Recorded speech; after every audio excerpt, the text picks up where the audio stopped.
America, Europe తెలుసుకోవాల్సినటువంటి నిజాలని ఇప్పుడు ఎక్స్పర్ట్లు explain చేస్తున్నారు.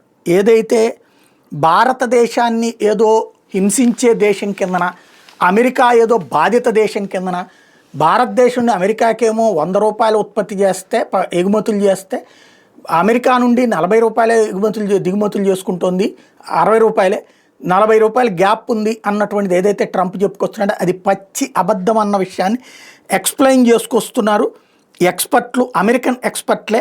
చైనాతో ఆ లెక్క అయితే $270 బిలియన్ తేడా ఉంది, యూరోపియన్ యూనియన్తో $161 బిలియన్ తేడా ఉంది, మెక్సికోతో $157 బిలియన్ తేడా ఉంది. ఇండియా యుఎస్ ట్రేడ్ యాక్చువల్గా చెప్పాలంటే $83.4 బిలియన్.